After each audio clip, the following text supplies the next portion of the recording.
Bío Bío, la radio, presenta Resumen Informativo 2025.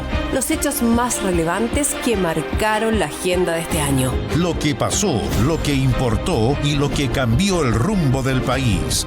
En Bío Bío, Resumen Informativo 2025. Enero.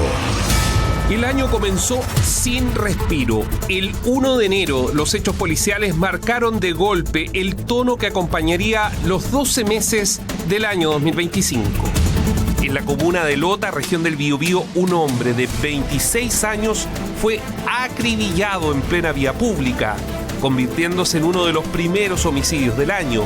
A pocas horas, en la región metropolitana se reportaron 2 muertes violentas, con pocas horas de diferencia. Un joven venezolano de 21 años en San Ramón y una mujer en situación de calle en la comuna de Santiago. La causa de muerte tiene que ver con impactos balísticos. Es una persona de acá del sector. En el lugar se encontraba una persona de sexo femenino fallecida en la vía pública, la cual se encontraba al interior de una vivienda de fabricación artesanal. Este arranque violento dio el tono de un mes donde la seguridad pública emergió como un problema central. Con cifras que los informes previos ya anticipaban, la criminalidad comenzó a tomar protagonismo en la agenda ciudadana. En el ámbito político-institucional, el gobierno debió enfrentar desde temprano una controversia que lo puso en evidencia. A comienzos de enero, el Ejecutivo anunció la compra de la casa del expresidente Salvador Allende, ubicada en la comuna de Providencia, por un valor cercano a los 900 millones de pesos, propiedad de su nieta, la entonces ministra de Defensa Maya Fernández, y de su hija, la senadora socialista Isabel Allende. Se encendieron las alarmas por la participación de autoridades en un contrato con el Estado, lo que generó críticas inmediatas desde la oposición. Tener casas de expresidentes, por supuesto que es una cuestión muy relevante para nosotros en Providencia, pero obviamente cada una de estas cosas tiene que hacerse conforme a la ley. Le pedimos al presidente de la República que si quiere dejarnos delegado un museo para Allende, lo haga con recursos de su bolsillo y no malgastando la plata del Estado. Críticas que en el tono fueron subiendo hora a hora. Por eso el presidente Gabriel Boric trató de poner paños fríos. Nadie está buscando hacer ningún tipo de negocio ni enriquecerse a costa del Estado. Yo eso jamás lo permitiría. Jamás lo permitiría. Y no tengo ninguna duda de la integridad absoluta de la familia Allende. Pero la declaración no surgió efectos. Para evitar una acusación constitucional contra el propio jefe de Estado, se optó por dar una señal. Carolina Toá, ministra del Interior y Seguridad Pública, explicó por qué se le pidió la renuncia, en este caso a la ministra de Bienes Nacionales, Marcela Sandoval, responsable de generar el contrato. Claramente esto es algo que no debió haber sucedido. Claramente, y por eso el presidente ha tomado la decisión que se ha conocido en las últimas horas. Tiene que ver con una responsabilidad política. Mientras tanto, en el ámbito económico fiscal, el gobierno anunció ajustes inmediatos en enero. Se fijaron recortes presupuestarios que incluyeron al Ministerio Público y a las policías. Un monto cercano a los 7.000 millones de pesos fue inicialmente recortado al Ministerio Público, generando repudio en el oficialismo y también la oposición, y un segundo recorte al presupuesto de Carabineros y la PDI. Todo en medio de un escenario de creciente criminalidad tensionó aún más el cuadro institucional. Posteriormente, la moneda dio marcha atrás ante la presión política. Y llegamos a un acuerdo de un camino breve, muy técnico para resolver ese problema y asegurarle a todos los chilenos que el Ministerio Público va a contar con los recursos necesarios para la operación. Es cierto, lo que vamos a usar esas facultades de flexibilidad presupuestaria para asegurar, ¿cierto?, que el Ministerio Público tenga la continuidad operacional que requiere para el cumplimiento de su importante labor. En el terreno social y económico, la inflación dio señales de alerta. Según datos del Instituto Nacional de Estadísticas, durante diciembre los precios habían subido un 1,1%, elevando la inflación anual a 4,9%, por encima del rango meta del Banco Central. Factores como el alza de las tarifas eléctricas y el alza del vino y gastos comunes residenciales explicaron parte de ese comportamiento. Si bien la cifra mensual fue alta, el 30% de ella se explicó por el alza puntual de las tarifas eléctricas. La inflación se mantendría elevada y que precisamente eso apunta a la cautela que ha tenido el Banco Central con lo que viene siendo la decisión de política monetaria. La reforma previsional centró el foco del mes. El 20 de enero el proyecto fue aprobado en general en la Comisión de Hacienda y el 29 de enero pasó a despacho como ley en el Congreso con 110 votos a favor, 38 en contra. Las modificaciones al sistema son profundas. Aumentó la cotización a costo de la empresa, se creó un seguro social y el mantenimiento de la capacitación individual. El gobierno destacó esta reforma como una transformación histórica, aunque desde la oposición surgieron advertencias sobre efectos en el empleo y en la informalidad, algo que apuntaron no fue previsto por la entonces ministra del Trabajo, Janet Jara. Hoy día se aprobó, después de 43 años, una reforma previsional que le cambia la cara a lo que la dictadura hizo en 1981 en este país. Pasamos de una lógica meramente individual a complementarla con un seguro social. Otro contexto relevante fue la tensión migratoria y de seguridad hemisférica que se produjo desde el 20 de enero cuando asumió el presidente Donald Trump. Con su llegada como 47º presidente de Estados Unidos, esta administración anunciaba deportaciones y controles migratorios más estrictos que generaron fricción con países de América Latina. Declararé la emergencia nacional en nuestra frontera sur y todo aquel que entre ilegalmente será detenido. Y empezaremos a deportar a millones y millones de criminales a los lugares de donde vinieron. Volviendo al plano local, las regiones comenzaron a reportar tragedias adicionales. Por ejemplo, en San Bernardo, en Santiago, un matrimonio de adultos mayores fue víctima de un asalto en su domicilio, donde los atacantes se hicieron pasar por funcionarios municipales, maniataron a una mujer de 71 años y cuando el hombre puso resistencia, fue apuñalado múltiples veces, falleciendo minutos después. De inmediato procedieron a maniatar a una mujer. A raíz de la negativa de hacer entrega de manera inmediata de este dinero, comenzaron a agredirlo, que lamentablemente le causaron la muerte a esta persona de sexo masculino.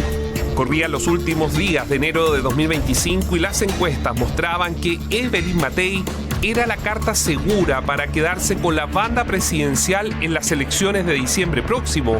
Incluso en esos sondeos de opinión también se dejaba bien posicionada a Carolina Toá como la líder de la izquierda. Febrero. Este mes parte con señales claras de tensión. El domingo 2 se cumplieron justo 12 meses de los incendios masivos que en 2024 devastaron Viña del Mar y que dejaron más de 130 víctimas fatales. Un testigo, entre escombros, relató que firmó un bono y que nunca le respondieron, generando la crítica clara de que la reconstrucción comprometida por el gobierno avanzaba a paso lento. Y la verdad que siempre manifesté mi absoluto descontento con la forma en la cual se encaró la reconstrucción. El Estado no tiene ninguna tuición sobre los servicios básicos. Es cierto de que la reconstrucción ha sido un fracaso. Es que estamos en condiciones de que esto vaya mucho más rápido, tanto en nominaciones como en contratos, como que las obras avancen más rápido. Una semana después, el 8 de febrero, el gobierno decretó emergencia preventiva para las regiones del Maule y Ñuble ante una advertencia de ola de calor que podría alcanzar los 40 grados Celsius y el riesgo de nuevos incendios forestales. En medio de ello, una mujer de 82 años murió atrapada por las llamas en esa zona.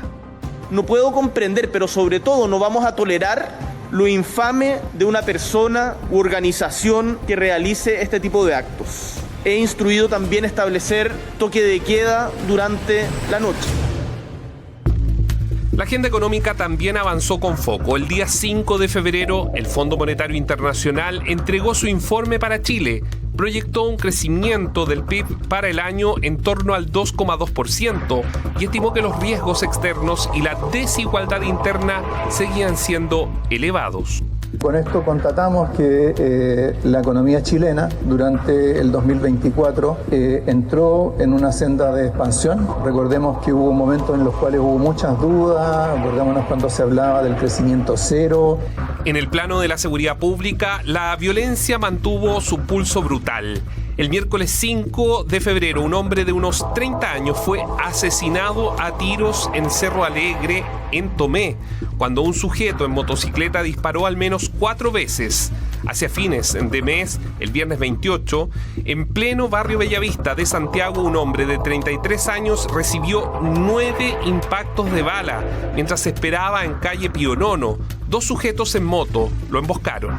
Debido a estos hechos, solicitamos mayor presencia policial en las calles de nuestra comuna.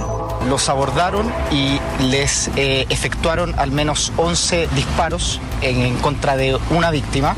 Sin saber, una crisis de infraestructura condicionó la vida cotidiana de 19 millones de personas. El 25 de febrero, un apagón masivo afectó a 14 de las 16 regiones, dejando a más del 90% de la población sin electricidad por varias horas. Han habido retrasos importantes en este proceso de recuperación del servicio, que se debe a fallas en las instalaciones de empresas propietarias de algunas centrales generadoras y transmisoras del país, en los cuales han presentado fallas en sus sistemas de supervisión y control, lo cual ha demorado bastante el proceso. A medida que el reloj avanzaba y grandes urbes como Santiago o Valparaíso colapsaban con el transporte público, el cierre de locales comerciales, filas en los servicentros, paralización de zonas productivas como la minería, el presidente Boric firmó el decreto de estado de excepción y con ello los militares salieron a la calle. Se impuso toque de queda desde las 10 de la noche hasta las 6 de la mañana del día siguiente. Tomé la decisión de decretar estado de excepción por catástrofe entre la región de Arica y Parinacota hasta la región de los lagos. Además, un toque de queda en las mismas regiones a partir de las 22 horas de hoy y hasta las 6 de la mañana del miércoles. Marzo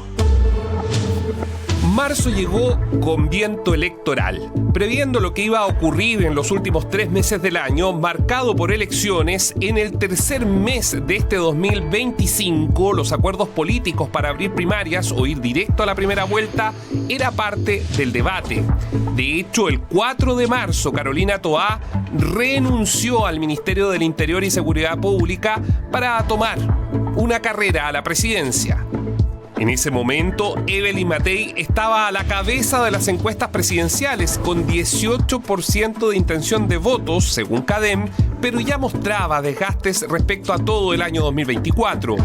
Detrás se le acercaba José Antonio Kast, incipientemente Johannes Kaiser y Carolina Toá, que irrumpe fuerte y se instala en el 4º lugar con un 10%. Ordenando la carrera en torno a las 4 figuras, 3 de derecha y una de centroizquierda. Al mismo tiempo, un 46% de los consultados dijo preferir un futuro presidente con estilo Bukele, consolidando el clima de mano dura como eje del debate. En una mezcla equilibrada entre la libertad individual y la igualdad de oportunidades, pero también en una vida en sociedad que permita y promueva la movilidad social, es que vamos a ganar. Tenemos experiencia, sobre todo tenemos sangre en las venas y pasión por nuestro país. Mientras las actividades en torno al 8 de marzo, Día Internacional de la Mujer, se reflejaban en las calles, cumpliendo con la tradición, la Moneda cursaba actividades para celebrar los 3 años en el poder, entre luces y sombras. El Frente Amplio anunciaba a mediados de marzo que no tomaría definiciones presidenciales y parlamentarias, pero sí se habría a generar la búsqueda de acuerdo para un nuevo bloque de izquierda. El presidente, en su recta final de los últimos 12 meses, recogió los cuestionamientos relacionados con su agenda de seguridad, pero apuntó que estaban trabajando. Porque trabajar por la seguridad de nuestros habitantes de todos los rincones de Chile es una tarea de Estado que va más allá de un gobierno y nos tiene que convocar a todos y a todas. Y algunos hablan desde la comodidad de los diarios o algunos programas de televisión de que este último año el gobierno ya empieza a despedirse. Yo les digo, acá no hay despedida, hasta el último día de mandato. Mientras la oposición capitalizaba el miedo a la criminalidad, la Moneda insistió en prolongar el estado de excepción en la macrozona sur y en mostrar resultados de los planes de seguridad urbana. Los gremios agrícolas advirtieron que el crimen organizado se desplazó a zonas rurales, obligando incluso a cosechar con protección policial, reforzando la sensación de un Estado desbordado tanto en ciudades como ahora en el campo. El 16 de marzo se registraron dobles homicidios en Arica y en pleno centro de Santiago. 4 hombres extranjeros fueron asesinados en menos de 6 horas en hechos vinculados al crimen organizado. En Arica el ataque ocurrió en el Cerro Chuño, pocos días después de la condena de la banda Los Gallegos, brazo operativo del Tren de Aragua, dejando la sensación de que las sentencias no bastan para desarticular el crimen organizado. Un hecho absolutamente lamentable y que causó conmoción. Tuvimos la muerte de 2 personas y otras 4 resultaron gravemente heridas en el sector de Cerro Chuño. La crisis en Cerro Chuño no da para más. Es responsabilidad de este gobierno tomar medidas urgentes para desalojar el sector donde aquí se incuban el crimen organizado, donde se ha instalado un peligro inaceptable para nuestra región. El 23 de marzo, 2 personas fueron asesinadas a balazos dentro de un departamento en calle Porvenir en Santiago Centro.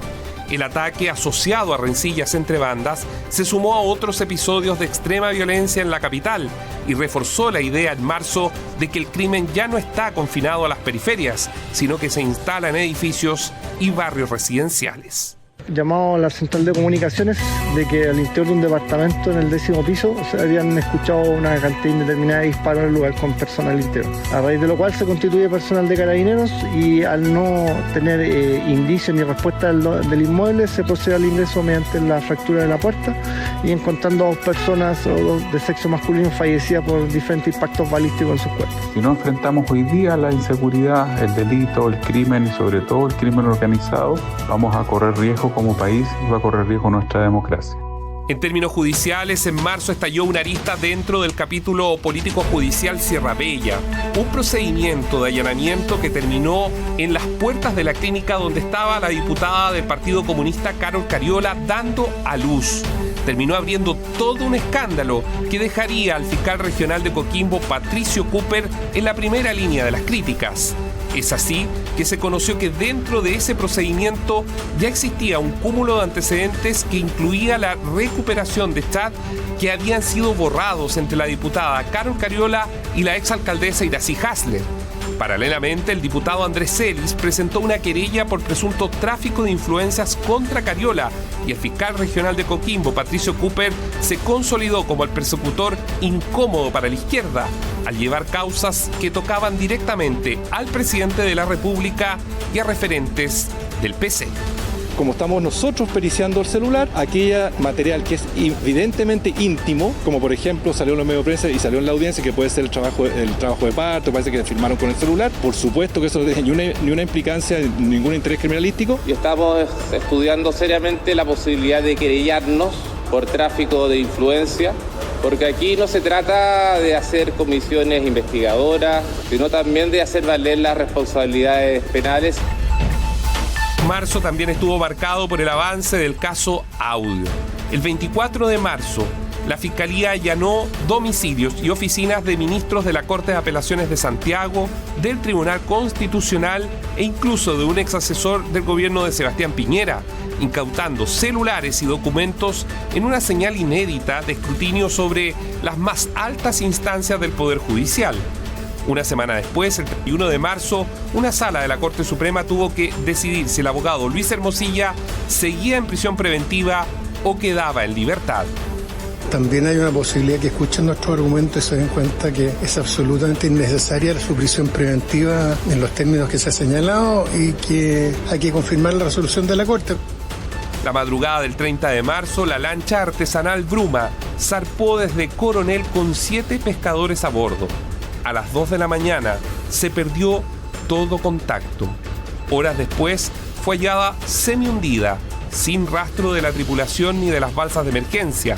Las primeras pericias apuntaron a una colisión con el buque industrial El Cobra, cuyo casco mostraba huellas compatibles con impactos metálicos.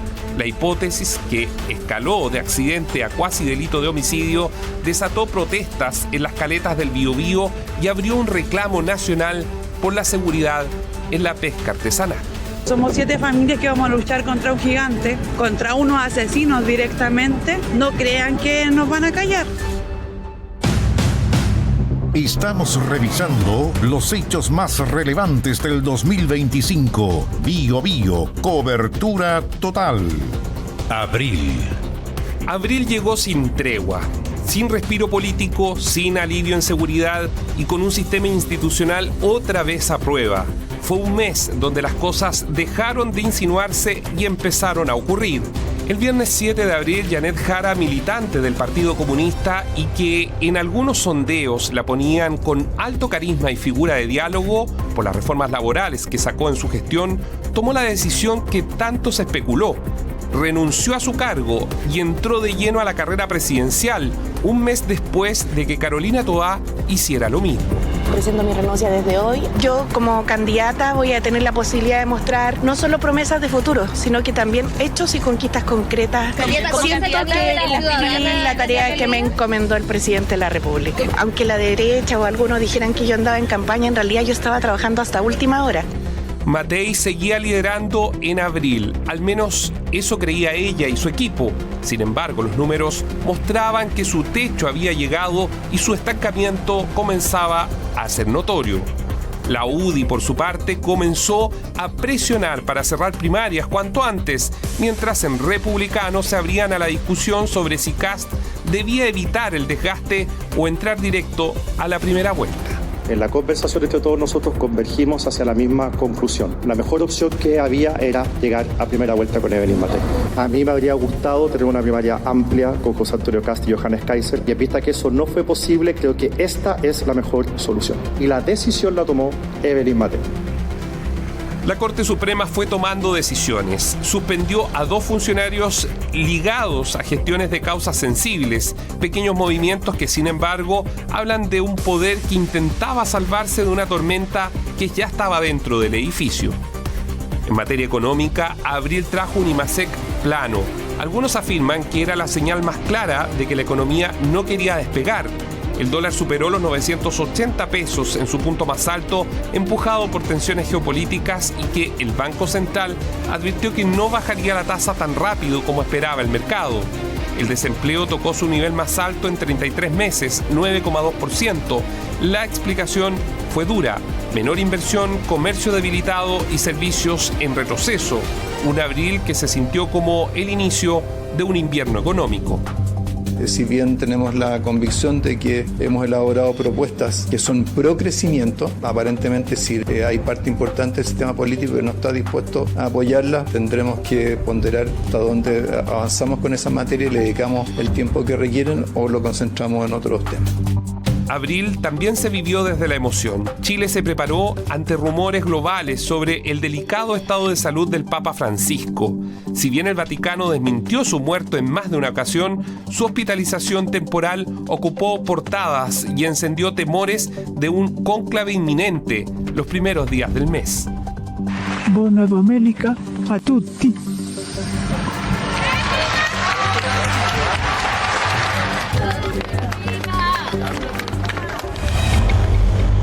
Pero el cuarto mes del año nuevamente trajo violencia, esta vez ligada al fútbol.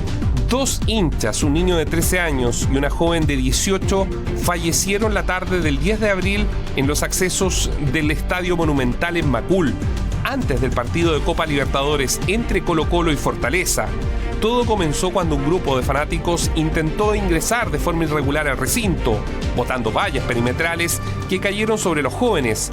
La estampida generada por el forcejeo dejó varias personas lesionadas y versiones testimoniales apuntaron a que un carro lanzagases de carabineros pasó sobre la reja derribada, lo que habría causado el aplastamiento fatal. La tragedia forzó la suspensión del partido y desencadenó una investigación penal. Y lamentablemente él iba con su entrada, que fue como una avalancha de personas. También dicen que le cayó una reja, es que lo atropellaron los carabineros. El carabinero no supo actuar en el momento, no se dieron cuenta que habían personas normales, son seres humanos.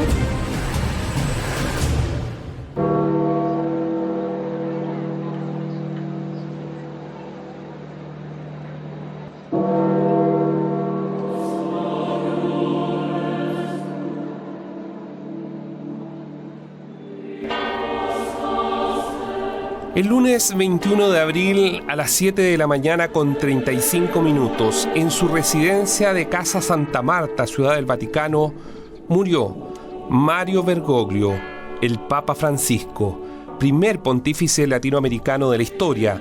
El argentino tenía 88 años. Un derrame cerebral lo dejó en coma y desencadenó un colapso cardiovascular irreversible.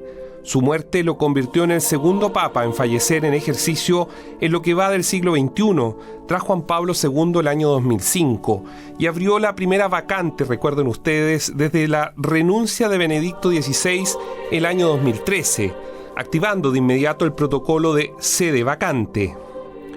Un día antes, durante la bendición Urbi et Orbi del domingo de Resurrección, se le vio notablemente debilitado y con dificultades para hablar, consecuencia de la neumonía que lo mantuvo 38 días hospitalizado en el Hospital Gemelli.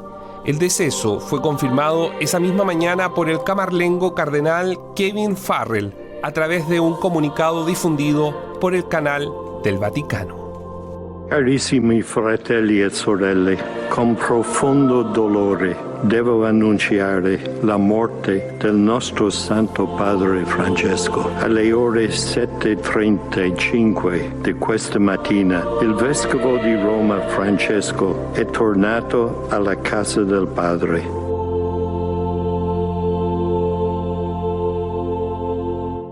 Mayo. El quinto mes del año comenzó con ruido en las calles. La marcha del Día del Trabajador terminó en enfrentamientos en la Alameda, donde grupos encapuchados atacaron a carabineros con fuegos artificiales, botando rejas, quemaron un vehículo y forzaron el cierre de estaciones de metro. Hubo más de 20 detenidos y se instaló otra vez la discusión sobre control del espacio público y deterioro del orden urbano. Nuestra agenda futura es clara: salario vital, negociación ramal, pensiones dignas y sala cuna con perspectiva educativa. Estas no son demandas aisladas, son parte de una visión del país que queremos construir colectivamente. Un país justo, solidario, con derechos garantizados y con un Estado que esté al servicio de la gente. A mitad de mes, el informe de la Comisión para la Paz y el Entendimiento aumentó la tensión en la Araucanía y el Biobío.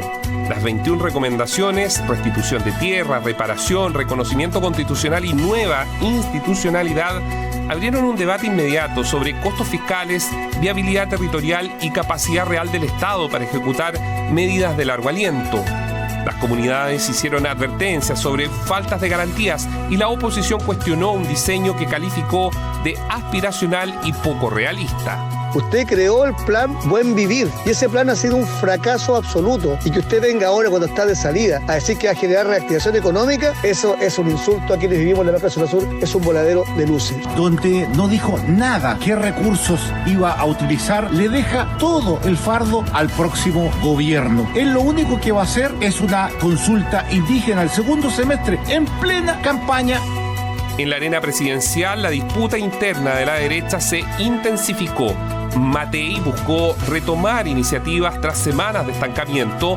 Kast insistió en endurecer el discurso en materia de seguridad y parte de Chile Vamos presionó por cerrar las primarias sin más dilaciones.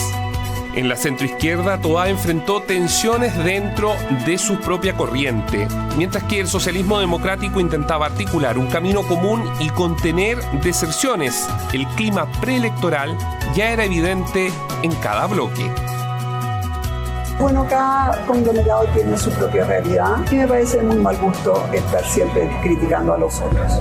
Nuestro sistema electoral contempla la primera vuelta y es ahí donde todos tenemos la posibilidad de mostrar nuestra propuesta. Cuando uno se juega porque hay una primaria legal, el objetivo es que vote la mayor gente posible para que sea lo más representativo posible, porque lo que tenemos mucha confianza es que mientras más representativo sea, mejor va a ser el resultado para nosotros. En medio de la discusión por el fraccionamiento pesquero, el subsecretario de Pesca, Julio Salas, entregó cifras incorrectas sobre la captura de merluza común, asegurando que la industria había utilizado solo el 61% de su cuota 2024, cuando los registros oficiales muestran que superó el 90%. Ese error incidió directamente en la decisión de reducir las cuotas industriales al 48%, generando un impacto inmediato en el sector y forzando a Pacific Blue, una de las principales plantas del rubro, a anunciar su cierre por inviabilidad operativa. La controversia escaló rápidamente al plano político y social. Parlamentarios acusaron manipulación de datos y exigieron responsabilidades, mientras que los trabajadores advirtieron que la decisión amenazaba cientos de empleos. Las malas decisiones que tomaron nuestros parlamentarios, sobre todo de la región, nos dejan muy apenados y muy tristes. Queremos declarar persona no grata al ministro de Economía en la ciudad de Talcahuano. Pero, señor subsecretario, don Julio Salas nos mintió en nuestra cara, al Senado y a la Cámara de Diputados. Ambas autoridades creo que han quedado en entredicho y por lo tanto lo más sano es que tienen que irse. Pero Mayo avanzaba en medio de la crisis ya desatada, especialmente en área judicial. Sin embargo, el 20 de mayo, Radio Bio Bio dio a conocer un informe que sería un gran remesón no solo administrativo, sino moral. Licencias falsas. La contralora Dorothy Pérez reveló que 25.078 funcionarios públicos o dependientes de instituciones financiadas con fondos públicos viajaron al extranjero mientras estaban con licencia médica entre el 2023 y 2024, en flagrante incumplimiento del reposo indicado. En total se identificaron 35.585 licencias médicas presuntamente irregulares con un promedio de 17,7 días de reposo. El informe detectó que la práctica se concentraba en 777 organismos públicos. Cada una de las instituciones tiene el deber de hacer esta tarea. Tiene que haber ambiente de control dentro de las instituciones y nosotros vemos que hay poco de control interno. A lo largo de los años y en los distintos gobiernos hemos insistido en esto. Insistir en que tenemos que fortalecer como país el Sistema Nacional de Control. Esto tiene que operar en red, pero no solo en las superintendencias, también otras instituciones públicas, porque cada una de ellas en su ley orgánica tiene tareas de control. El 8 de mayo el mundo vivió un hecho histórico. La elección del primer papa estadounidense, el nuevo pontífice hispanohablante y con trayectoria pastoral cercana a América Latina, en Perú, fue interpretado como un giro geopolítico del Vaticano hacia la región. En Chile, obispos y actores políticos destacaron su capacidad de interlocución con el continente, mientras analistas subrayaron que su nacionalidad podría tensionar las relaciones con Europa y redefinir prioridades doctrinarias globales. Annuncio vobis gaudium magnum.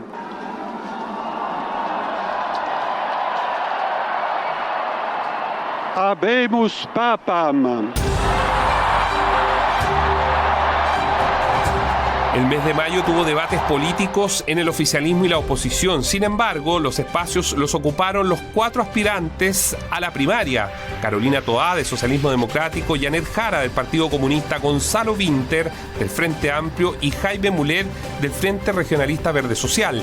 El 30 de mayo, de hecho, comenzaron oficialmente las campañas con banderazos, volantes y actos públicos en distintas regiones, marcando el inicio formal de la contienda interna para llegar a la moneda. Aquí hay 4 candidatos que están dispuestos a tener un proyecto común para Chile, en pos de darle respuesta a las ciudadanas y a los ciudadanos. Aquí la ciudadanía está invitada a participar y a votar. A fines de mayo del 2024, Codelco y SQM firmaron un acuerdo de asociación público-privada para explotar el litio en el Salar de Atacama entre el 2025 y 2060. Mediante la creación de una sociedad conjunta a través de las filiales Minera Tarar y SQM Salar. El pacto estableció que el Estado, a través de Codelco, tendría la mayoría accionaria, 50% más 1 de las acciones, y a partir del 2031 recibiría el 85% del margen operacional derivado de la producción. El acuerdo no estuvo alejado de críticas al gobierno. Esta negociación lo que permitió fue evitar que durante un periodo de 4, 5, 6 años se redujeran significativamente los ingresos del Estado provenientes de la explotación de litio en el Salar de Atacama. Esto lo que permite es darle continuidad a una explotación de litio. Junio. Junio fue un mes intenso, marcado por el último mensaje presidencial de Gabriel Boric, movimientos bruscos en la carrera a la moneda, tensiones internacionales, un invierno de lluvias fuertes y señales preocupantes en el mercado laboral chileno. El 1 de junio, de hecho, partió con la cuenta pública, la última del actual presidente. Una exposición evaluada con dureza desde la oposición, que acusó falta de autocrítica y un balance insuficiente de los 3 años de gestión.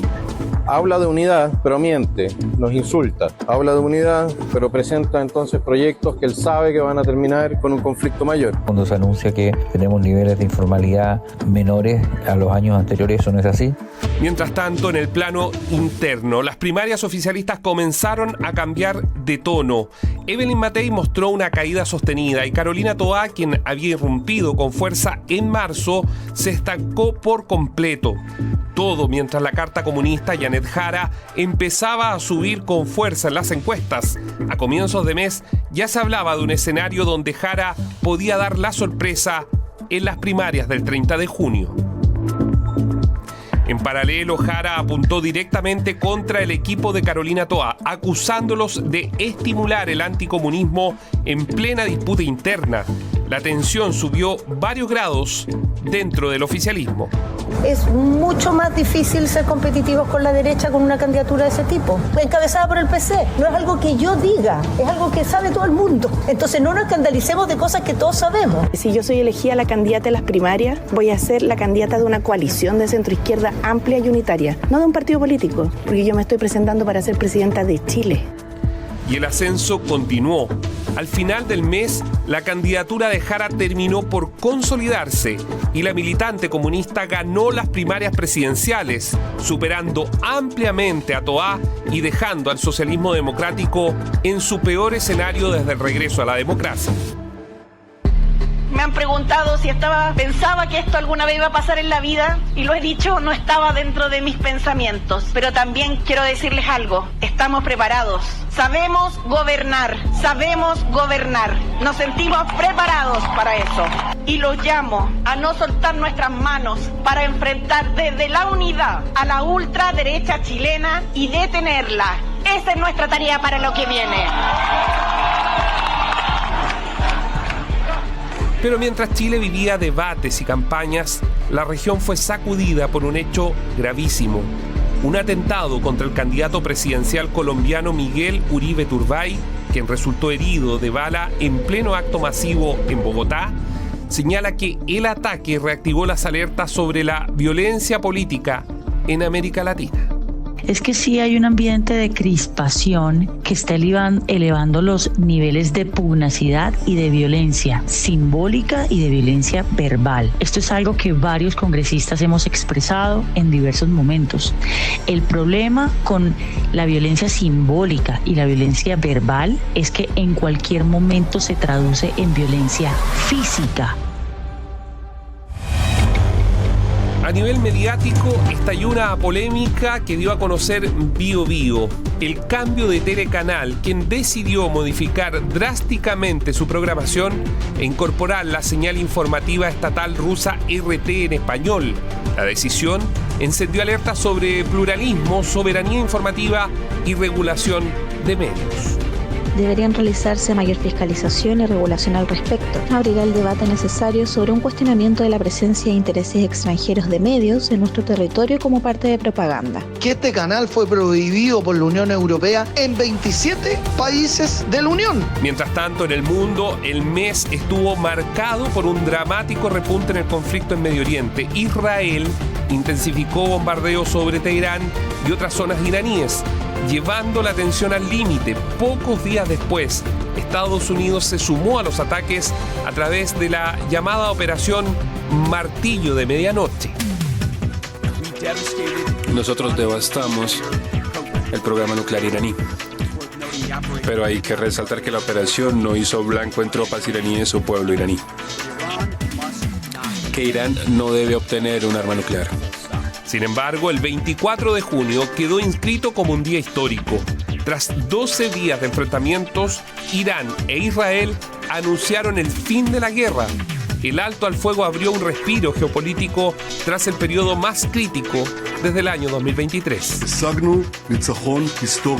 Hemos logrado una victoria histórica y esta victoria permanecerá grabada en la memoria para las generaciones venideras. Hemos neutralizado 2 amenazas existenciales inmediatas que se cernían sobre nosotros: la amenaza de exterminación por bombas nucleares y la amenaza de exterminación por 20.000 misiles balísticos. Si no hubiéramos actuado ahora, el Estado de Israel pronto habría enfrentado el peligro de la aniquilación.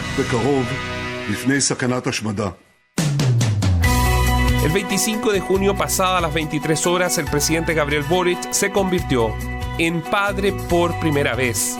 En el Hospital Clínico de la Universidad de Chile nació su hija, Violeta Boric Carrasco. El mandatario ingresó al recinto junto a su pareja, la químico ambiental y deportista Paula Carrasco.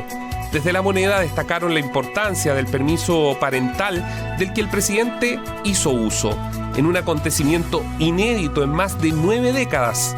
Gabriel Boric se transformó en el primer jefe de Estado en tener una hija en el ejercicio del cargo desde los tiempos de Carlos Ibáñez del Campo, quien recibió a sus hijos Margarita y Ricardo en 1928 y 1930.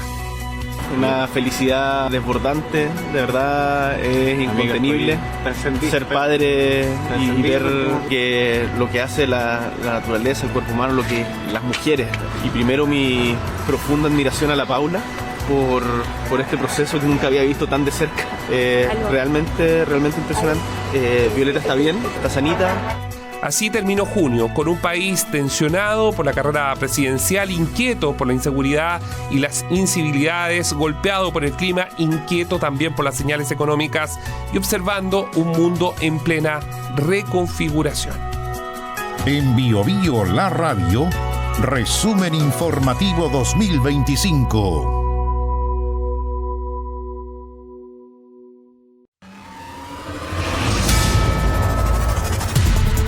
Resumen informativo, la mirada precisa del 2025 por Bio Bio. Cobertura total. Julio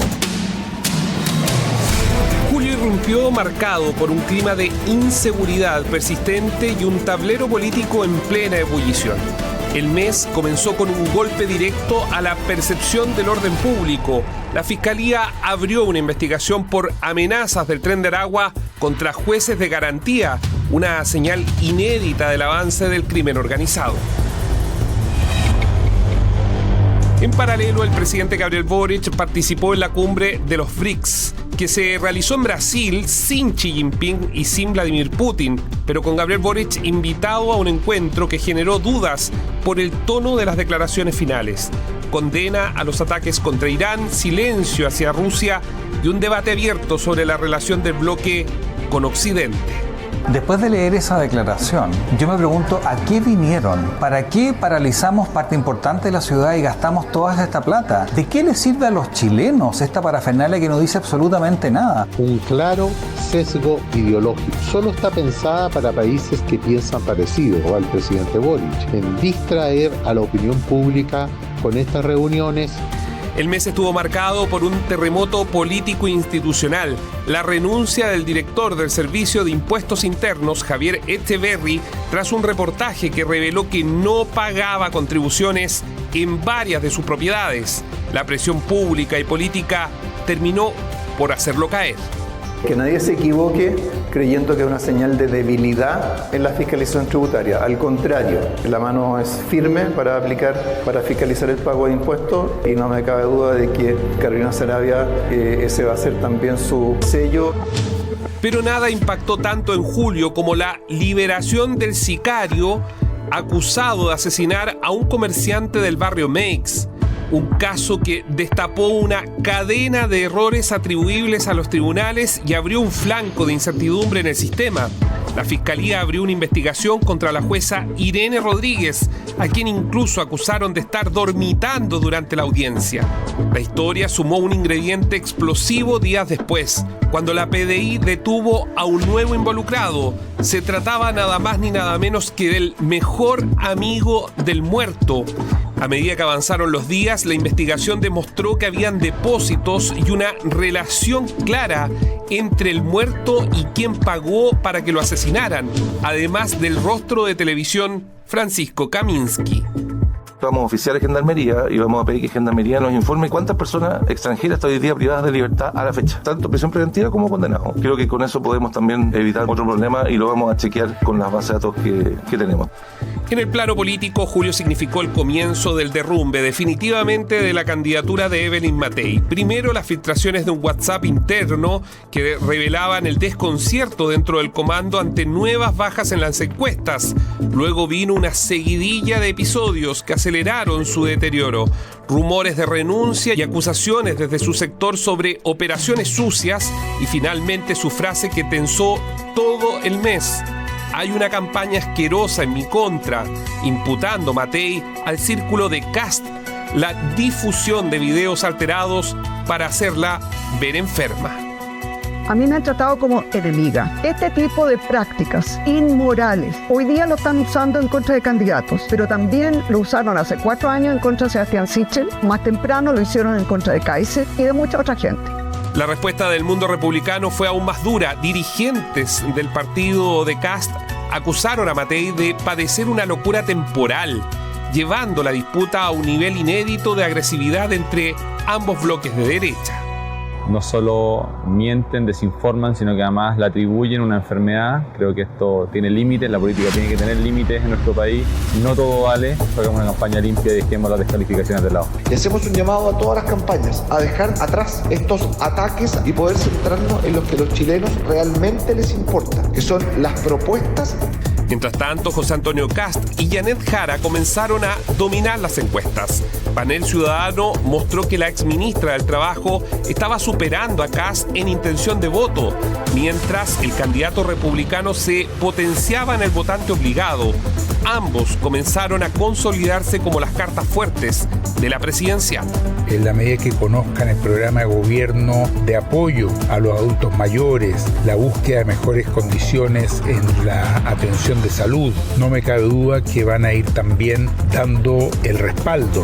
No va a cambiar la hoja de ruta que estamos siguiendo. José Antonio Kast sigue presentando propuestas para enfrentar las principales urgencias sociales de los chilenos, que es la crisis económica, el desastre migratorio y la caída de nuestra economía. En este clima, la Democracia Cristiana oficializó su apoyo a Janet Jara y Alberto Undurraga renunció a la presidencia del partido tras esta decisión. Como toma las decisiones la Democracia Cristiana, yo tenía una propuesta diferente. Cuando esa propuesta diferente es rechazada por los representantes de las bases en la Junta Nacional, lo que corresponde en democracia siempre es dar un paso al costado. Eso es lo honesto, eso es lo coherente, eso es lo que dije además que iba a hacer si es que esto sucedía, y es lo que estoy haciendo en este momento. Otro caso que marcó el mes fue la acusación del Ministerio Público contra el exalcalde de Rancagua, Juan Ramón Godoy, por fraude y perjuicio fiscal, arriesgando pena de cárcel efectiva por irregularidades en contratos municipales. Se ha establecido por la investigación que efectivamente existió en la Municipalidad de Rancagua y en la Cormún una verdadera gobernanza fraudulenta que consistía en la asignación de contrataciones públicas a empresarios que eran amigos del alcalde, pero que además, y esto es lo relevante penalmente, que sobornaban al alcalde de Rancagua con el objeto efectivamente de asignarse estos contratos. En medio de la tensión política y judicial hubo una noticia alentadora. Los Cóndores vencieron a Brasil y avanzaron a la final sudamericana por un cupo al Mundial de Rugby 2027. Un triunfo que volvió a dar aire a un deporte que sigue creciendo. Para nosotros realmente es increíble lo que estamos logrando. Realmente soñamos con ir a este mundial, es todo lo que queremos, es algo que necesitamos, lo vemos como una necesidad, y haberle ganado a Brasil, ya estando un paso más cerca, nos pone muy contentos. En el plano internacional, julio estuvo marcado por la grave crisis humanitaria en Gaza, agravada por la ola de calor y las protestas en Israel. En Colombia, el expresidente Álvaro Uribe Vélez fue condenado por manipulación de testigos en un fallo histórico para la política de ese país. por las conductas por las que se profiere condena contra Uribe Vélez, esto es soborno en la actuación penal y fraude procesal, cuya punición parte de un monto superior a 4 años e inferior a 8, en tanto el acusado, indistintamente de la pena que se impondrá, se hace merecedor de la prisión domiciliaria como sustitutiva de la pena de prisión. Al cierre del mes, el comando de Janet Jara presentó a su equipo económico con énfasis en rediseñar su programa de cara a la primera vuelta. El perfil del equipo abrió debate sobre el rol del Partido Comunista en la conducción macroeconómica futura. En paralelo, un dato administrativo pero políticamente sensible marcó tendencia. Las licencias médicas cayeron drásticamente en julio, justo cuando la Contralora Dorothy Pérez intensificaba las fiscalizaciones al sistema. Y por ende nosotros vamos a hacer esta fiscalización todos los años, y lo repito muchas veces porque el objetivo es que lo dejen de hacer. Esta disminución no es casual, responde a las fiscalizaciones y a una serie de medidas que hemos adoptado desde la Superintendencia de Seguridad Social, como el bloqueo preventivo de profesionales habilitados con patrones irregulares. Pero en los últimos días de julio retornaron las movilizaciones estudiantiles a Santiago. Diversos liceos emblemáticos fueron nuevamente tomados por grupos organizados y el gobierno reiteró que los recintos serían desalojados cada vez que fuese necesario.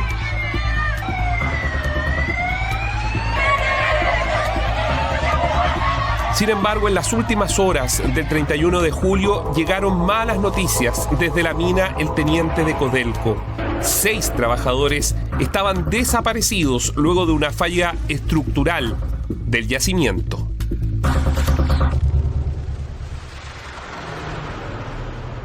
Agosto. Los primeros 4 días del mes quedaron marcados por la tragedia minera ocurrido en la región de O'Higgins. Un derrumbe en la división El Teniente dejó a 5 trabajadores desaparecidos y movilizó de inmediato al gobierno.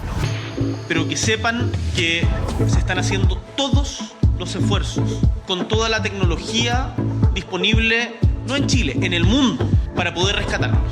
Y lo que le he instruido al gobierno, lo que he conversado con Codelco, es que acá no se debe escatimar en nada. Pero a medida que avanzaron las horas, el panorama se tornó más sombrío. Los equipos de emergencia enfrentaron condiciones extremas y los reportes técnicos reducían las expectativas de encontrarnos con vida. En el plano internacional, tras 2 meses del atentado, desde Bogotá se confirmó finalmente la muerte del precandidato presidencial colombiano Miguel Uribe Turbay, hecho que remeció el clima político en la región y elevó la tensión interna en Colombia. Tenía una alta posibilidad de ganar la presidencia. Miguel estaba punteando en las encuestas que se estaban haciendo. Yo no tengo la más mínima duda que Miguel estaba incomodando al narcoterrorismo de Colombia. Miguel Uribe incomodaba a Gustavo Petro como presidente de la República, porque Colombia ha tenido una gran paradoja. Hemos sido el país con la democracia más estable de Latinoamérica en nuestra era republicana, pero hemos sido el país más violento de Latinoamérica. Y hoy, con este dolor tan grande, es como si estuviéramos viviendo otra vez la pesadilla de los magnicidios, de la violencia política, de asesinar y acribillar a quien piensa distinto. Mientras tanto, la política en Chile vivía su propio remesón, buscando reimpulsar una candidatura que venía a la baja en todas las encuestas. Evelyn Matei incorporó al empresario Juan Sutil a su comando, con la misión explícita de ordenar estrategia, financiamiento y despliegue territorial. Claramente no está el comando pasando por el mejor momento y la candidatura tampoco. Y creo que es indispensable hacer los ajustes que sean necesarios. La presencia de Juan Sutil y del senador Coloma vienen a reforzar la campaña, a ordenarla, a mejorar las coordinaciones. Cuando los equipos tienen falencia, hay que reforzarlos, hay que mejorarlos. En materia de seguridad, agosto también trajo un operativo de alto impacto a nivel internacional. Tras un trabajo conjunto entre Carabineros, la Fiscalía y la Policía colombiana, fue detenido en Medellín, en el sector Manrique Oriental, Alberto Carlos Mejía, el sicario que asesinó al llamado Rey de Meix. Una detención que las policías presentaron como prueba de que, con cooperación transnacional, es posible capturar a criminales de alta peligrosidad. Hay que destacar el trabajo investigativo que desarrolló Carabineros de Chile con el departamento C9, es que se pudo obtener una comunicación fluida con Interpol Colombia y por la alerta roja que presentaba esta persona se logra su captura. La confirmación de esta detención también lo ha hecho la Policía Nacional de Colombia. En el tablero global, Donald Trump volvió a mostrar su estilo. El mandatario estadounidense se reunió con Vladimir Putin para abrir conversaciones destinadas a terminar con la guerra en Ucrania, un gesto que reconfiguró la agenda internacional y generó inquietudes en la OTAN y en la Unión Europea, pese a que estos esfuerzos no tuvieron resultados en ese momento. Tuvimos un encuentro muy productivo, muchos puntos en el que estuvimos de acuerdo, pero hemos logrado progreso. Llamaré a la OTAN, en primer lugar llamar al presidente Zelensky y le contaré sobre el encuentro de hoy. Como en meses anteriores, la violencia escolar y las movilizaciones estudiantiles volvieron a escalar. El país quedó impactado tras el ataque a un profesor de Limba, quien fue rociado con benzina en medio de una acción violenta con bombas Molotov. La Municipalidad de Santiago presentó querellas y desde el Congreso exigieron aplicar aula segura de inmediato. De verdad que no es un juego, quiero hacer un llamado a todos los jóvenes a actuar con responsabilidad frente a esto, a resguardar y respetar la vida. Otra cosa es llegar a la conclusión de que hay organizaciones externas que inciden al interior de los establecimientos. Pero si hubo un eje que tensó la agenda fue el político electoral. Agosto fue el mes más complejo en las negociaciones de listas parlamentarias. El anhelo de una lista única en la derecha se desplomó. Republicanos, socialcristianos y libertarios inscribieron sus propias listas, dejando fuera a Chile Vamos.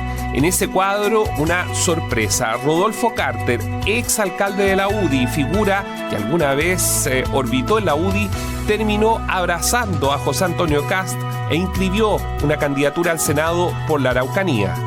Creo que nos habla muy bien de republicano el hecho de tener que recurrir a una persona de Santiago para que los represente en el Senado de la República y no llevar a nadie de la región de la Araucanía, salvo que no tengan gente que esté capacitada para representarlos adecuadamente en el Senado y que pertenezca al Partido Republicano.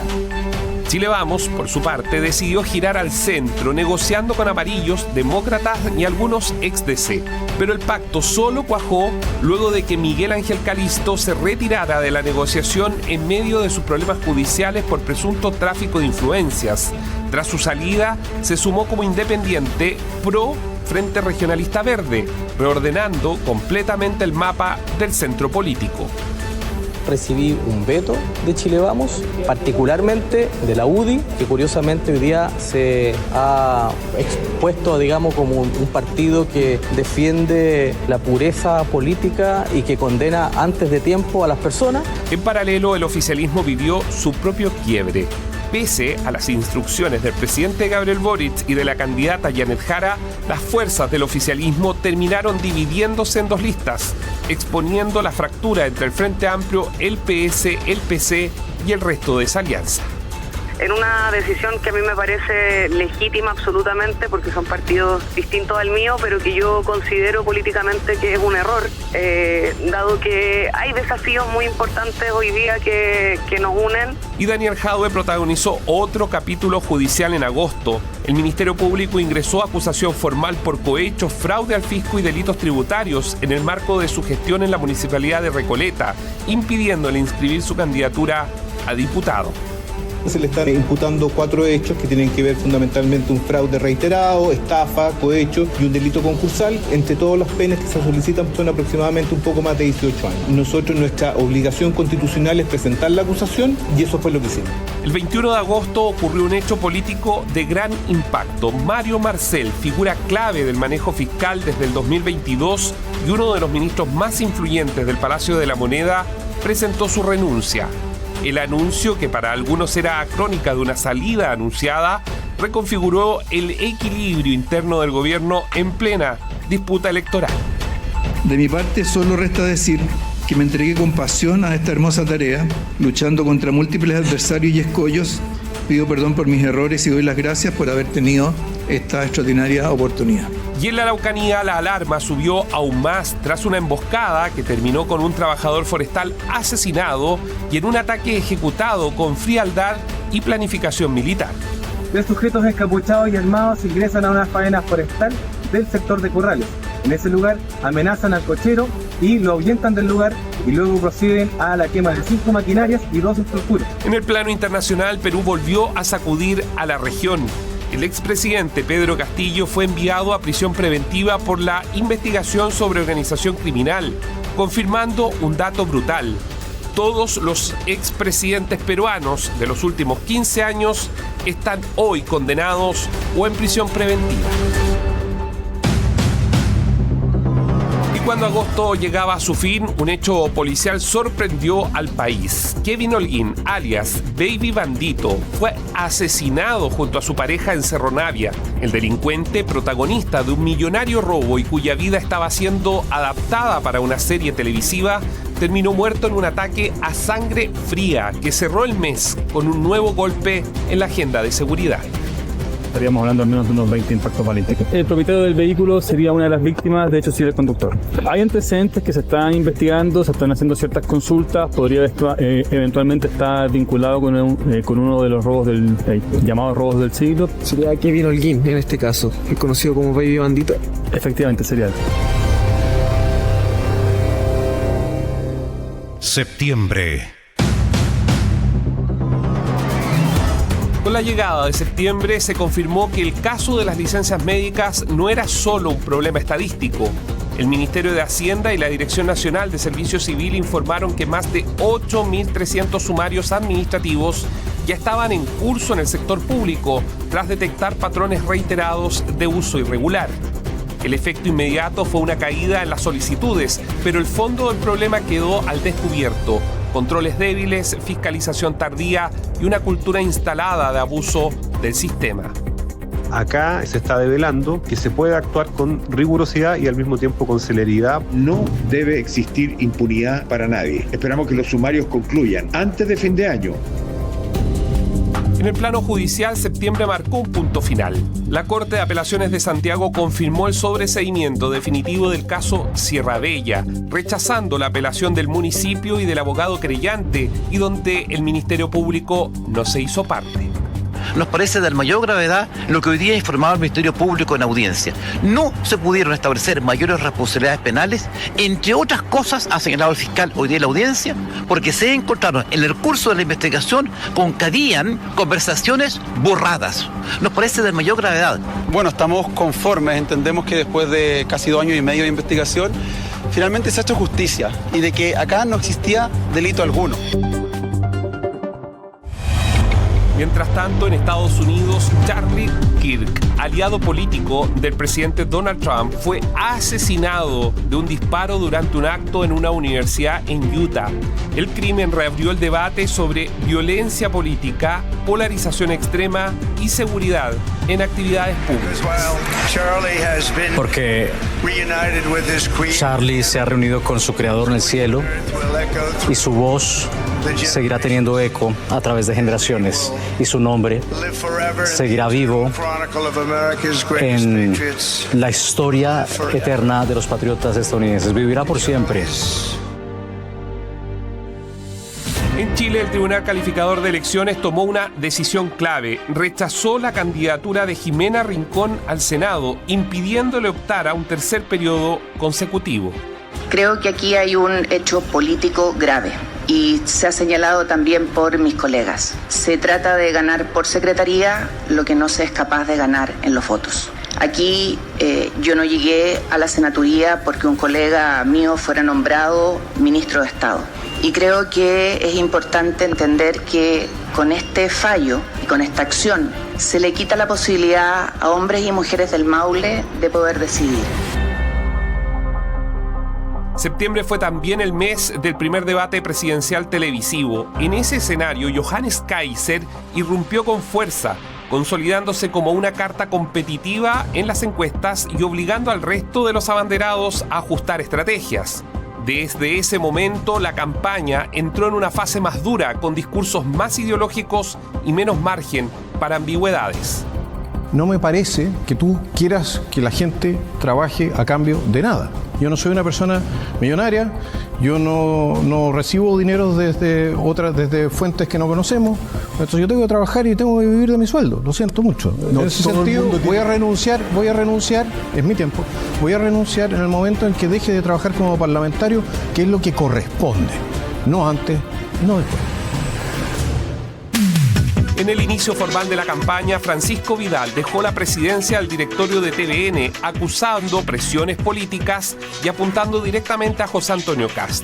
El presidente Gabriel Boric nombró en su reemplazo a Jaime Gazmuri, una figura política de trayectoria, pero sin experiencia directa en medios de comunicación del siglo XXI. La decisión reabrió el debate sobre gobernanza, independencia y futuro de la televisión pública. Hice una diferencia entre mis declaraciones de ese carácter y Televisión Nacional. Pero mira, yo lo he pensado harto, pero mi decisión final es que no puedo ser yo una excusa para que un candidato importante a la presidencia de la República sostenga que en el canal no hay pluralismo. En Nueva York, el presidente Gabriel Boric realizó su última intervención ante la Asamblea General de la ONU como jefe de Estado en ejercicio. Su discurso estuvo marcado por una postura frontal sobre el conflicto en Medio Oriente, exigiendo que Benjamín Netanyahu y los responsables de crímenes en Gaza enfrenten tribunales internacionales. Un cierre de ciclo en política exterior con un tono que generó respaldo, pero también críticas. Yo no quiero ver a Netanyahu destrozado por un misil junto a su familia. Quiero ver a Netanyahu y a los responsables del genocidio contra el pueblo palestino enfrentados a un tribunal de justicia internacional. Como ya es una lamentable constante, el 11 de septiembre volvió a terminar con incidentes. Carabineros fue atacado con disparos y bombas molotov en distintos puntos de Santiago, dejando daños, detenidos y una discusión que se repite año a año sobre orden público y memoria. El año pasado, parte de la derecha chilena llamó públicamente a rechazar los recursos destinados a los sitios de memoria. Y aunque finalmente no lo consiguieron, debo decirles que estuvieron cerca. En la avenida Recoleta están quemando una camioneta, sacaba mucha explosión. Mucho disparo, mucho estruendo de balazos. Septiembre también despejó una interrogante internacional. El presidente Boric, estando en Nueva York, confirmó oficialmente a Michelle Bachelet como candidata de Chile a la Secretaría General de Naciones Unidas. La definición posicionó nuevamente a la expresidenta en la primera línea global y abrió una nueva etapa en la política exterior chilena. Sin embargo, en nuestro país hubo varias críticas. Es para mí un tremendo honor anunciar desde aquí que Chile nominará a nuestra expresidenta Michelle Bachelet Jeria como candidata a la Secretaría General de Naciones Unidas. Valoro profundamente las expresiones de apoyo que de manera transversal han manifestado diversos actores políticos en Chile. Estas dan cuenta de que existe una comprensión de esta candidatura, no es un proyecto personal, y como país y región tenemos una responsabilidad en el contexto global actual. La Contraloría General de la República informó investigaciones por uso irregular de viviendas fiscales, apuntando a autoridades y funcionarios que habrían ocupado inmuebles sin cumplir los requisitos legales. Un nuevo golpe a la credibilidad del aparato público. Las fiestas patrias se extendieron por 4 días, pero el balance fue duro. 45 personas muertas, principalmente por homicidios y accidentes de tránsito. Las cifras volvieron a encender las alertas sobre conducción irresponsable, alcohol y fiscalización insuficiente. Tenemos un 40% menos de homicidios respecto de las fiestas patrias del año pasado. Ese número se contabiliza desde el 15 de septiembre hasta el 21 de septiembre de este año. Llevamos un 5% más de personas fallecidas comparado con el mismo periodo 2024. En el plano internacional, Europa volvió de las vacaciones con tensión en alza. Aviones de combate rusos violaron el espacio aéreo de Estonia, elevando la preocupación de la OTAN y confirmando que el conflicto con Moscú sigue lejos de una distensión real.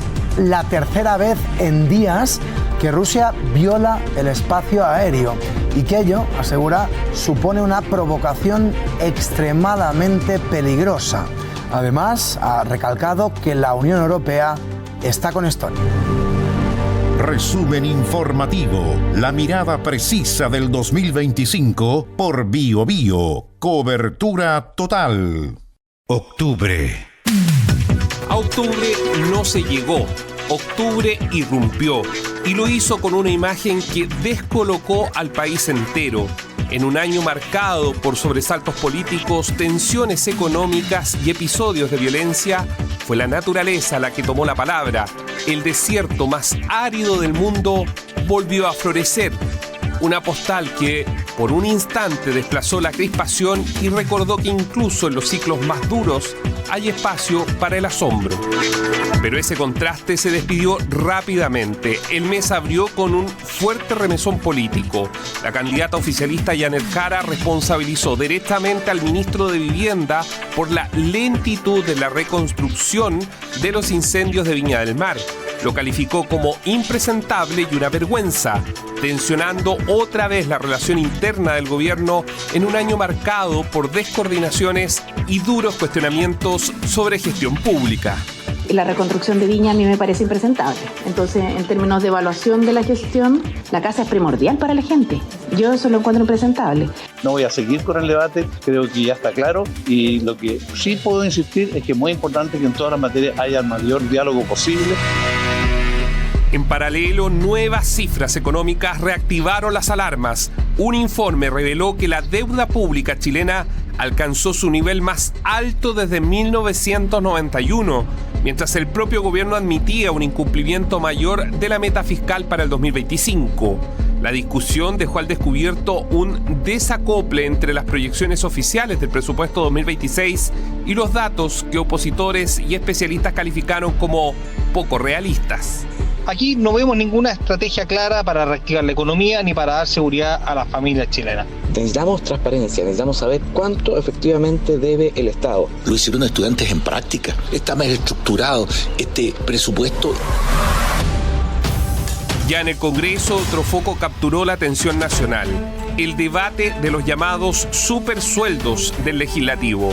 Una investigación reveló remuneraciones que superaban los 19 millones de pesos mensuales, lo que llevó al senador Manuel José Osandón a impulsar un paquete de reformas para frenar estas asignaciones. El tema detonó un debate incómodo sobre privilegios, transparencia y desigualdad en el Estado. Buena parte del espectro político, eso sí, dejó solo a Osandón. Nadie se sumó a su posición de rebajar los supersueldos de los trabajadores. Y en conversaciones con el presidente de la República, él me puso un piso, que aquí nadie podía ganar más que el presidente de la República o que el presidente del Senado. Y eso es la tabla que se hizo, pero esto es una cosa que está en pañales, que depende del presidente de la República. El tablero internacional tampoco dio un respiro. Bolivia vivió un cambio histórico de ciclo político. Tras casi 2 décadas de dominio del MAS, los bolivianos eligieron al presidente Rodrigo Paz, cerrando definitivamente la era del proyecto político heredado de Evo Morales. Era un giro profundo en el mapa político sudamericano con efectos todavía por dimensionar. Les ordeno con todo el respeto que su ejercicio en el Parlamento es también ir a hablar con los otros frentes políticos para ayudar al pueblo. En Chile, en tanto, la campaña electoral comenzó a ocupar la agenda con la emisión del primer capítulo de La Franja, que abrió oficialmente la recta final hacia las elecciones. Los comandos desplegaron sus mensajes más estratégicos, mientras los números reflejaban un electorado volátil y exigente. Nuestra franja busca visibilizar la realidad de miles de chilenos que viven angustiados frente al avance de la delincuencia. En Chile tenemos problemas gravísimos y a eso nos vamos a abocar. Hacer compromisos concretos que la gente después nos puede exigir. Otro hecho político notable vino desde el mundo judicial. Pablo Longueira fue absuelto en el caso SQM y declaró públicamente: soy el político más revisado y más perseguido de Chile. La afirmación provocó una ola de reacciones y reabrió el debate sobre la extensión de las causas por parte del Ministerio Público. Soy el político más revisado en Chile. más perseguido. Me allanaron, me persiguieron, entregaron pruebas falsas, mintieron, hicieron un daño que a pesar del alivio de este fallo, nada va a reponer el daño que han hecho a mis familias. A fines de mes, Argentina entregó una señal clara. El partido de Javier Milei arrasó en las elecciones legislativas, otorgando al mandatario un respaldo político que la oposición calificó de alarmante y que la prensa internacional leyó como una validación, aunque frágil, del proyecto libertario en medio de un duro ajuste económico. Hoy pasamos el punto bisagra. Hoy comienza la construcción de la Argentina grande. Durante los próximos 2 años tenemos que afianzar el camino reformista que emprendimos para dar vuelta de una vez y para siempre en la historia argentina. Dentro del gobierno, octubre también dejó una de las crisis políticas más significativas del año, la renuncia del ministro de Energía Diego Pardo, tras el masivo error en los cobros de las cuentas de la luz. La oposición anunció una acusación constitucional, mientras el presidente Boric afirmó que cada peso tiene que ser devuelto. A medida que avanzaron los días, surgió otro cuestionamiento. Pardo habría demorado en informar la magnitud del problema para evitar alarma, lo que profundizó la tensión.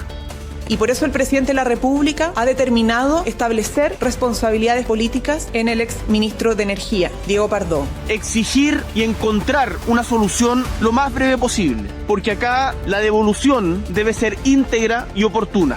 Esperamos nosotros que los colegas del gobierno voten esta acusación constitucional y la estudien debidamente. La gestión pública del gobierno de Gabriel Boric volvió a quedar cuestionada con fuerza cuando un error operativo dejó a 7.000 alumnos sin rendir el CIMSE en la región metropolitana. Examinadores que no llegaron, confusión logística y ausencia de responsables consolidaron uno de los bochornos educativos más graves del año 2025. Esperando a los examinadores y no llegaron. Y lamentablemente no se presentaron al llamado y a la convocatoria que tuvieron. Estamos evaluando las sanciones más altas correspondientes al proveedor Infer.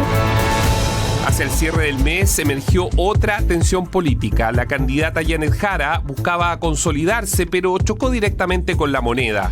El presidente Gabriel Boric decidió intensificar su protagonismo para enfrentar al candidato José Antonio Kast, lo que irritó al comando de Jara, que acusó exceso de intervención y desorden estratégico. Nos distrae lo principal es la campaña, el mensaje, es la convocatoria. No es descabellado pensar que puede buscar estarse instalando como un referente de una futura oposición, consciente de que el escenario presidencial está complejo. El destacado actor, director y maestro del teatro chileno Héctor Tito Nogueira falleció la mañana del 28 de octubre a los 88 años tras un prolongado y delicado estado de salud asociado a un cáncer agresivo diagnosticado meses antes. Esto lo dijo la familia. Su carrera, que abarcó más de 6 décadas en teatro, televisión y cine, lo convirtieron en una figura emblemática de la cultura nacional, reconocida con el Premio Nacional de Artes de la Representación y Audiovisuales 2015. El gobierno decretó duelo oficial mientras el mundo artístico y político rindió homenajes a quien fue uno de los referentes más influyentes de las artes escénicas chilenas. La vejez es una etapa de la vida que es bastante difícil. Y como me dijo alguien alguna vez, me dijo, para ser viejo hay que ser valiente, no se puede ser cobarde. Se necesita valor para ser viejo. Y eso yo lo compruebo, se necesita valor. Él estuvo con un cáncer que llevaba ya bastante tiempo y en un momento ese cáncer se volvió terminal. Lo vivimos de la manera más privada y tranquila posible con él.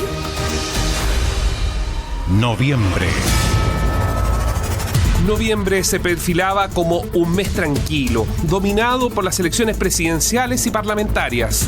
Pero el cuadro cambió abruptamente cuando la Fiscalía golpeó la mesa. Ordenó la detención de Gonzalo Migueles, Eduardo Lagos y Mario Vargas, 3 nombres claves en la llamada trama bielorrusa del caso Audio. El Ministerio Público les imputó tráfico de influencias, cohecho, soborno y eventuales maniobras de lavado de activos, desencadenando allanamientos y una arista que se expandió en cuestión de horas. El nivel de relaciones influencias y vinculaciones sociales de los imputados que eventualmente pudieran ser parte de esta red de corrupción, estimando que la libertad de los imputados constituye un peligro para la seguridad de la sociedad, se decreta la prisión preventiva de los imputados Migueles, Vargas y Lagos. Poco después, la presión aumentó con nuevos antecedentes.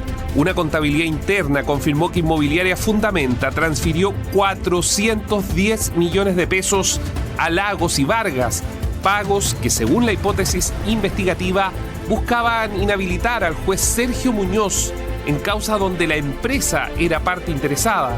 Un cuadro que encendió las alarmas sobre la profundidad en la red y el alcance de los vínculos de corrupción. En paralelo, la jueza Ángela Vivanco quedó en el foco de la atención.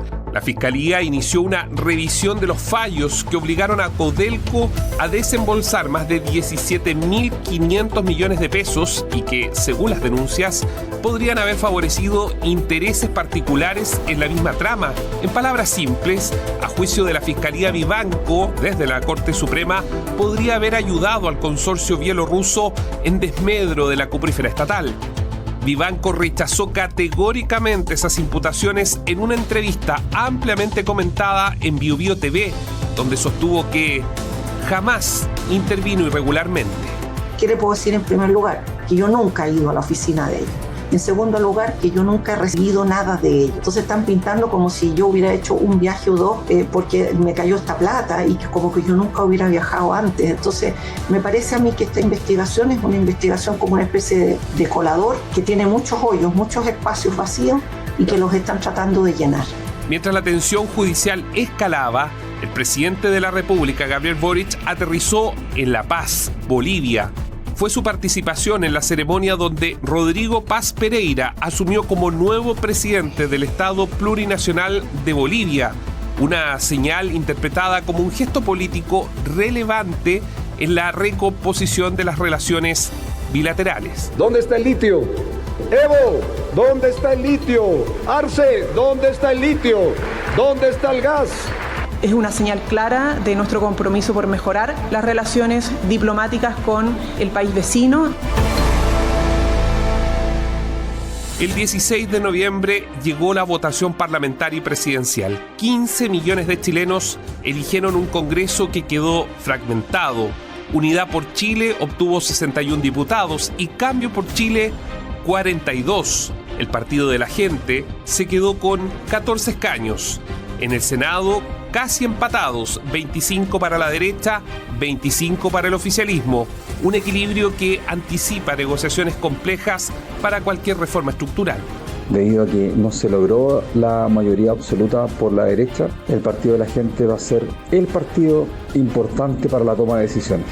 Un triunfo que incluso nos permite proyectar un arrastre y un doblaje claro por sobre la oposición y la derecha. Con el resto del sector de Chile Vamos, con Nacional Libertario y Social Cristiano, vamos a hacer una fuerza muy grande, muy potente, para recuperar al Maule, en mi caso, y a nuestro país. En la presidencial, Janet Jara y José Antonio Kast pasaron a la segunda vuelta. Jara avanzó como candidata única del oficialismo, mientras José Antonio Kast consolidó el voto de la derecha con un respaldo superior al 40%.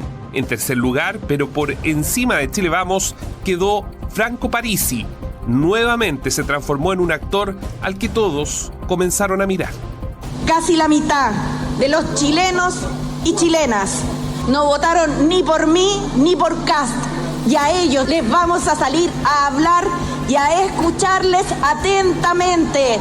Yo me quedaría al menos en ese punto, en pedir unidad, en ponernos todos a disposición de una causa, que no es la causa ni de un candidato ni de un partido, es la causa de Chile. El mes también estuvo marcado por una tragedia en la Ruta 5 Norte. En Antofagasta, 4 personas murieron tras un choque entre 2 buses interurbanos. La magnitud del impacto reactivó el debate sobre fiscalización y mayor seguridad en las carreteras. Se trata de un accidente de tránsito producido entre 2 buses interurbanos. El primero de ellos se desplazaba por la ruta B700 y al llegar al cruce con la ruta 5 Norte, enfrentando una señal vertical pare, una visibilidad escasa, decide reiniciar la marcha y es en ese instante que es coleccionado por el segundo bus. En lo político, Jara no tuvo un inicio sencillo como candidata oficialista.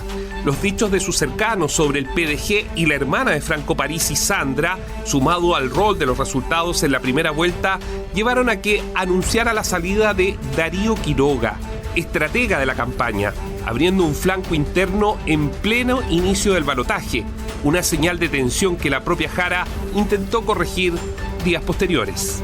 Que se llama Sandra, pero con Z. No sé si por razones de inmigración o por razones de flaiterío, pero se llama Sandra con Z. A mí no me gustan los dichos clasistas. Yo no soy esa clase de persona, no uso ese lenguaje y me parece que es inadecuado. Y no voy a escabullir nunca una decisión porque mi carácter es así. Soy una persona que toma decisiones. Mientras eso pasaba, Kast, por su parte, buscó dar señales, sobre todo en contexto internacional, reuniéndose con el expresidente Eduardo Frei Ruiz-Tagle. La ADC reaccionó con molestia, llegando incluso a discutir sanciones internas contra Frei. Kast respondió directamente a la colectividad, afirmando que Chile debía enfrentar este periodo pensando en cómo trabajar unidos. Darle las gracias, reconocer que hemos tenido diferencias, pero hoy día hay algo mucho más grande que nos une. Y pudimos tener coincidencias en que no hay libertad si no hay seguridad. La pregunta es, ¿nosotros deberíamos aceptar eso? La pregunta es, ¿que alguien por el hecho de haber sido presidente de la República puede hacer lo que quiera con su partido? Diciembre aterrizó con el desgaste evidente de una ciudadanía que ha debido atravesar el ciclo electoral más largo de las últimas décadas, desde el plebiscito constitucional del 25 de octubre del 2020 hasta la elección presidencial del 14 de diciembre. El país se sostuvo entre campañas ásperas, fracturas partidarias y un clima que terminó por saturar a la opinión pública. En los primeros días del mes, de hecho, la presión electoral se reordenó cuando partidos de centro, amarillos y demócratas, anunciaron su respaldo formal a José Antonio Kast, un gesto político significativo en la recta final de la campaña. Los que estamos aquí hemos decidido apoyar a José Antonio Kast, porque creemos que, como lo ha dicho también el expresidente Frei, pese a que tenemos diferencias, hoy día tenemos un solo gran objetivo y es recuperar el país para hombres y mujeres. Esto no se trata de izquierdas y de derechas, esto se trata de Chile. 2 semanas después de esos apoyos, Janet Jara y José Antonio Kast se vieron las caras en la segunda vuelta. El resultado fue una amplia victoria para el republicano al conseguir el 58,16% de los votos, es decir, más de 7 millones, frente a Jara, que tuvo el 41,84%, un poco más de 5 millones de votos. Kast, el presidente electo, aseguró que liderará un gobierno de emergencia. Ganó la esperanza de vivir sin miedo. Ese miedo que angustia a las familias. Vamos a restablecer la ley. Vamos a restablecer el respeto a la ley en todas las regiones, sin excepciones, sin privilegios políticos, sin privilegios administrativos, sin privilegios judiciales, porque son los ciudadanos a los que nosotros tenemos que atender. Pero mientras los termómetros electorales marcaban la conversación diaria, diciembre trajo un dato duro para la economía. La Dirección de Presupuesto confirmó que el gobierno volvió a incumplir la meta fiscal por tercer año consecutivo, un indicador que tensiona el panorama macroeconómico de cara al cambio de mando y obliga a revisar el manejo del gasto público. El Poder Judicial, golpeado desde principios de año por cuestionamientos de corrupción, vivió en diciembre su momento más crítico. El 5 de diciembre, el fiscal judicial de la Corte Suprema resolvió suspender por 2 meses al ministro de la Corte, Diego Simpertigui, involucrado en viajes a cruceros por el Mediterráneo, junto a los abogados Eduardo Lagos y Mario Vargas, ambos hoy en prisión preventiva. La sanción, aunque acotada, fue catalogada como un primer síntoma de una crisis institucional. Y es lo que yo espero, que los senadores puedan valorar de una manera distinta lo que ha ocurrido, porque en mi concepto aquí no ha habido ninguna irregularidad. Sin embargo, la verdadera estocada vino del Senado. Tras una ofensiva política que se extendió por semanas, la Cámara Alta aprobó la acusación constitucional contra Diego Sínpertigui y lo destituyó del cargo de ministro de la Corte Suprema, un hecho extraordinario por su carácter y por su impacto en el sistema judicial. He sido juez toda mi vida y no merezco lo que está pasando. Y lo que me está pasando de alguna manera es gracias a que no tengo esas redes, que no tengo grupos económicos ni sociales ni políticos de ningún tipo. Pero el terremoto en esta arista del caso Audio volvió a sacudir a la exministra Ángela Vivanco. La Corte de Apelaciones de Santiago acogió la querella presentada de capítulos y abrió paso a una eventual formalización por presuntos delitos cometidos durante su gestión en la Suprema. Otro capítulo en una crisis prolongada que ha puesto bajo observación el comportamiento interno del máximo Tribunal de Justicia. La decisión, que fue adoptada de forma unánime por dicho tribunal, permitirá a la Fiscalía seguir avanzando en la persecución penal del caso y, de no haber apelación por parte de la defensa, solicitar fecha de formalización prontamente. En el plano internacional, la geopolítica se movió con fuerza. En medio de los despliegues de Estados Unidos en el Caribe, se reveló que Donald Trump sostuvo una llamada telefónica con Nicolás Maduro, una conversación que Caracas describió como una negociación en curso. Usted tuvo una llamada telefónica con Maduro, ¿lo hizo? No quiero hacer comentarios al respecto. La respuesta es sí. Señor presidente, ¿diría usted que salió bien? No diría que salió bien ni mal. Fue una llamada telefónica. Yo tuve una llamada y conversé con el presidente de Estados Unidos, Donald Trump. Puedo decir que la conversación fue en un tono de respeto. Inclusive, puedo decir que fue cordial. A la par, todas las miradas estaban puestas en María Corina Machado, galardonada con el Premio Nobel de la Paz, cuya entrega se realizó sin su presencia. Mientras su hija la representaba en Oslo, trascendió que la dirigente opositora estaba siendo extraída clandestinamente desde Venezuela por equipos contratados en una operación que combinó rutas terrestres, marinas y aéreas. Mi deber era venir a recoger este premio para llevarlo de vuelta a los venezolanos. Y pronto estaré de vuelta en Venezuela y sé que muy pronto ustedes también. Y vamos a demostrarle al mundo que no solamente nos merecemos este premio, sino que realmente esta generación entera pasará a la historia de la humanidad. Lejos de moderarse, la tensión regional escaló. Desde Washington, Trump endureció el tono y lanzó advertencias directas incluso al presidente colombiano Gustavo Petro, en un mensaje interpretado como una señal del rumbo estratégico que podría marcar el próximo año. Su nuevo líder es un buscapleitos y será mejor que se cuide, será mejor que cierre esas fábricas de cocaína. Sí, al menos 3 grandes fábricas de cocaína, sabemos dónde están.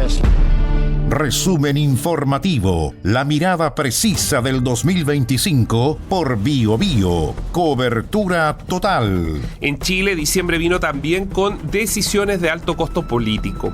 El gobierno activó la expropiación de terrenos vinculada a la mega toma de San Antonio, abriendo un debate sobre el alcance de las políticas habitacionales y el uso de herramientas extraordinarias por parte del Estado. Usaremos todas las herramientas que nos da el Estado de Derecho para materializar esta solución.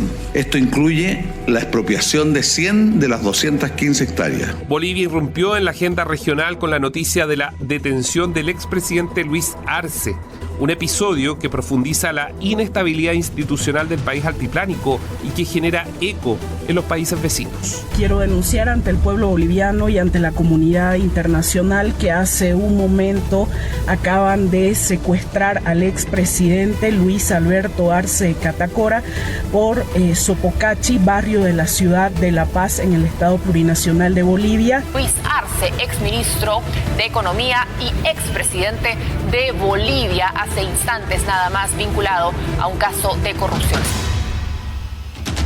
En la macrozona sur, los ataques incendiarios recrudecieron.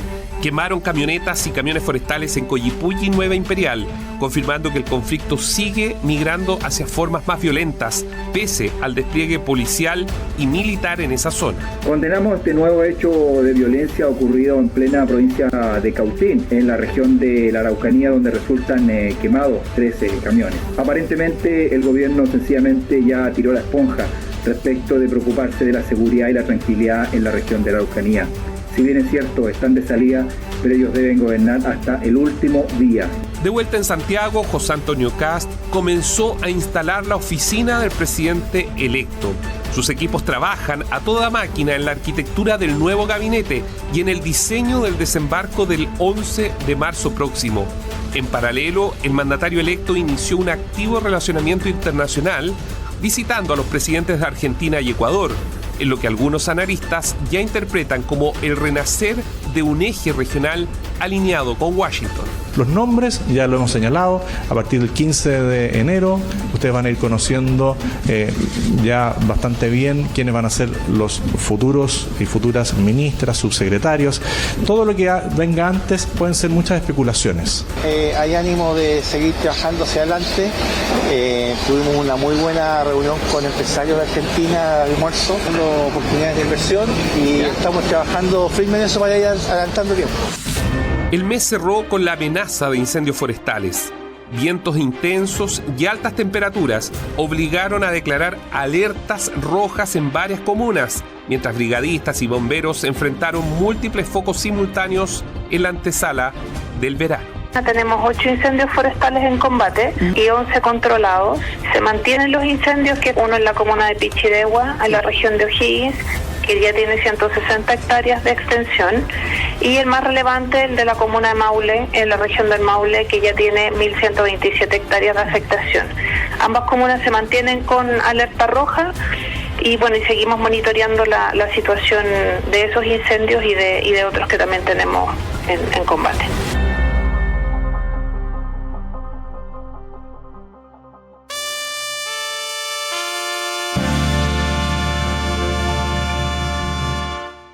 Muchachita, muchachita, la peineta, ponete al pelo. Entre todos los hechos que estremecieron el 2025, hubo uno que dejó un silencio distinto: la partida de Tommy Rey, voz inmortal de generaciones. Mirada va, mirada viene, mirada va.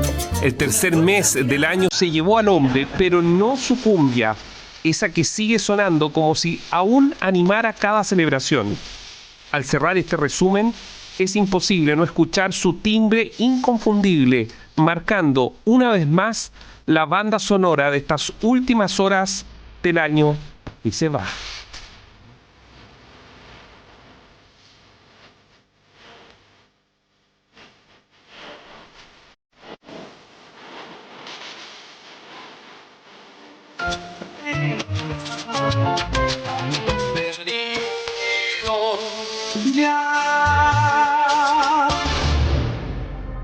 En Bio Bio, la radio, hemos presentado Resumen Informativo 2025.